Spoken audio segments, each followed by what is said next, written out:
सो यार आज तो हाथी घोड़ा गाड़ी सब कुछ लेकर तैयार हो जाओ, क्योंकि आज की जो बैक स्टेज मूवी है ना वो कुछ एक तरफा ही लंबी होने वाली है।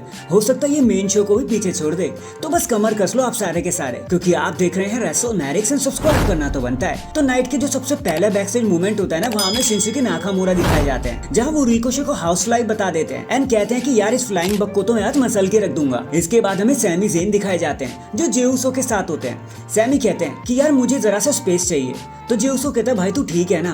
सैमी ज़ेन कहते हैं कि भाई सब कुछ ठीक है, मैं भी ठीक हूँ। मुझे अच्छा लगा कैसे तू आज मुझे बचाने आया, लेकिन तुम्हारी जगह केविन ओवेंस को होना चाहिए था, क्योंकि तुम्हारी वजह से ही तो केविन ओवेंस स्मैकडाउन पर गए हैं। देखो यार तुम्हें तो सब कुछ मिल गया, बेल्ट्स भी हैं और तुम कोडी रोड्स के साथ हो, लेकिन मेरे पास तो कुछ भी नहीं है। जिस दोस्त के साथ मैंने टैग टीम टाइटल्स को जीतना शुरू किया था आज वो भी यहाँ से जा चुका है। जे कहते हैं कि मैं हूं ना तुम्हारे साथ देने के लिए, लेकिन सैमी ज़ेन कहते हैं कि यार तुम केविन ओवेंस तो नहीं हो ना, और वो थोड़ा गुस्सा करने लगते हैं। जिसके बाद वो जे उसो के पास जाते हैं और उनको कहते हैं कि यार आई एम सॉरी, मेरे लिए ये हफ्ता बहुत ज्यादा टफ रहा, तो शायद मैंने कुछ ज्यादा ही कह दिया। एंड फिर उन दोनों की दोस्ती होते हुए हम दोबारा से देखते हैं, लेकिन आई थिंक सैमी ज़ेन अब यहाँ से हील टर्न कर सकते हैं। अब देखते हैं कि डब्ल्यूडब्ल्यूई से कब पॉसिबल करेगी। देन हमें एक मैच के बाद टेगन नॉक्स दिखाई जाती हैं, जो Katana Chance, Kayden Carter and Nikki Cross के साथ होती हैं। तभी चेल्सी ग्रीन एंड पाइपर वहां आ जाती हैं, जो टेगन नॉक्स का मजाक उड़ा रही होती हैं। लेकिन टेगन कहती हैं कि इससे पहले कि मैं तुम्हारा मुंह तोड़ दूं, चुपचाप यहाँ से निकल जाओ। एंड चेल्सी ग्रीन ऐसा कर भी देती हैं। लेकिन नटालियन पाइपर के मैच के बाद जब टैग टीम चैंपियंस नटालिया पर अटैक करने लगते हैं ना, डबल टीम करने लगते हैं, तभी उन्हें बचाने टेगन आ जाती हैं एंड ऐसा होने नहीं देती है, नटालिया को आज बचा लेती है। इसके बाद हमें बैक स्टेज में जजमेंट डे दिखाई जाती है, जहाँ प्रीस्ट कहते हैं कि यार मैं भी जेडी को पिटते हुए देखना चाहता था, लेकिन ड्रू मैकिंटायर ने जो भी उनके साथ किया मुझे वो अच्छा नहीं लगा। अब हमें ही कुछ करना पड़ेगा, ड्रू मैकिंटायर को सबक सिखाना पड़ेगा। तभी डॉम वहां से उठते और कहते हैं कि यार मामी ने मना किया है कि आज कोई भी ड्रू मैकिंटायर पर हाथ नहीं उठाएगा।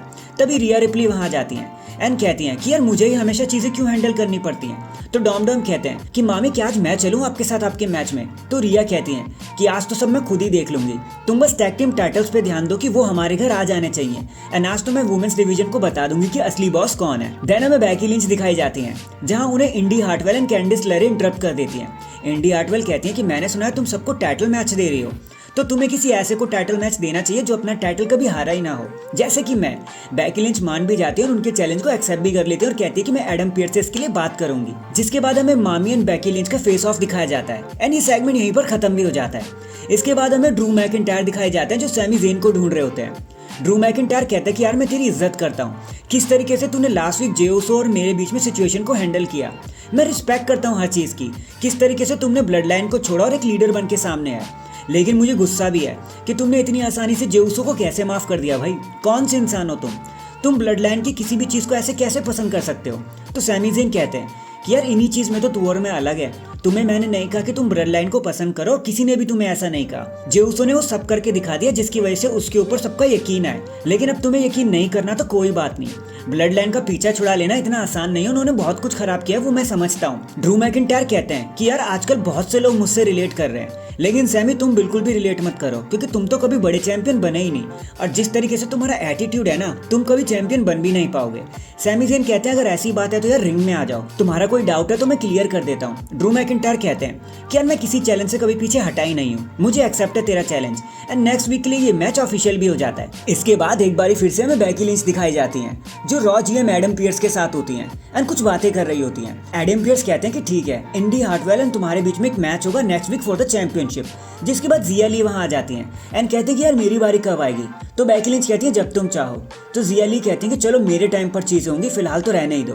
फिर हम Becky Lynch and Jade Cargill के बीच में एक फेस ऑफ होते हुए देखते हैं, जहां पर बैकी लिंच जेड को कहती है कि लाइन में खड़े हो जाओ। जेड हंसते हुए कहते हैं कि यार ये कितनी फनी है। फिर एडम पियर्स उनसे हाथ मिलाते हैं, मंडे नाइट रॉ में उनका वेलकम करते हैं। देन बैक स्टेज में हमें जैकी दिखाई जाती है, जो टैग टीम चैंप से बात कर रही होती है। वो पूछते कि यार क्या हुआ है, सैमी ज़ेन को क्या हुआ है। तो ऊसो कहते कि यार कुछ हफ्ते उनके लिए बहुत हार्ड रहे हैं, उनको थोड़ा सा टाइम दो, वो फिर से ठीक हो जाएंगे जैसे वो हमेशा हो जाते हैं। तो फिर कोडी रोड्स कहते हैं कि यार सीजन प्रीमियर है मंडे नाइट रॉ का, शिंसुके नाकामुरा रिकोशे तो कैसे एक दूसरे को बर्बाद कर रहे हैं, और यही तो सीजन प्रीमियर पे होता भी है।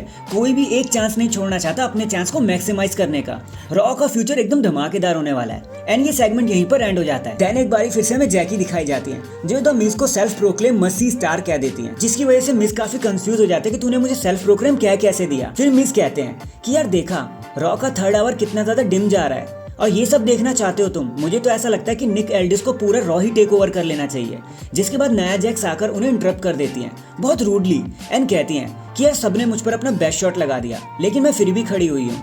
लेकिन मैंने तो अभी किसी को टच भी नहीं किया अच्छे से, लेकिन जब मैं किसी पे बेस्ट शॉट छोड़ दूंगी ना, तो वो पर्सन खड़ा नहीं हो पाएगा। ये तो बस शुरुआत है, अब देखो मंडे नाइट रॉ में आगे क्या क्या होता है। एंड नाया जैक्स इसके बाद यहाँ से चली जाती है।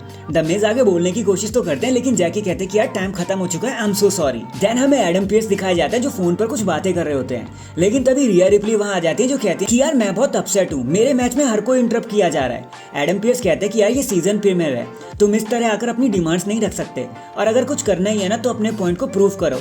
जैसे कि क्राउन जूल्स में तुम्हारा मैच होने वाला है, तुम अपना टाइटल डिफेंस करोगी against Zoey Stark, Raquel Rodriguez, Nia Jax and Shayna Baszler in a fatal 5-वे मैच।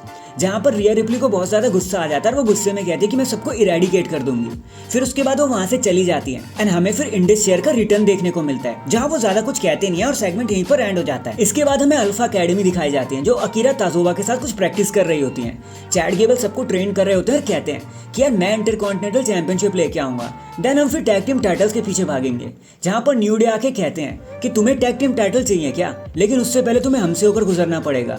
तो चैड गेबल कहते हैं कि नेक्स्ट वीक अब हम पहली बार लड़ने जा रहे हैं, हो सकता है चीजें धमाकेदार हो जाए और ये मैच अगले हफ्ते के लिए ऑफिशियल भी हो जाता है। एंड अकीरा ताजोबा बुरी से प्रैक्टिस करने लग जाता है एंड इसी कॉमेडी के साथ ये सेगमेंट यहीं पर एंड हो जाता है। एंड फाइनली हमें देखने को मिलता है शो का लास्ट बैक स्टेज मूवमेंट, जहाँ गंथर बैक स्टेज होते हैं अपनी टीम इंपीरियम के साथ। सारे उनकी परफॉर्मेंस के लिए ताली बजा रहे होते हैं, अप्रिशिएट कर रहे होते हैं। गंथर देन कहते हैं कि यार काइजर तुमने अपना काम तो किया, लेकिन विंची ने नहीं किया। तो विंची कहते हैं एक्सक्यूज मी यार, मैंने तो बल्कि इसकी मदद ही करी जीतने में।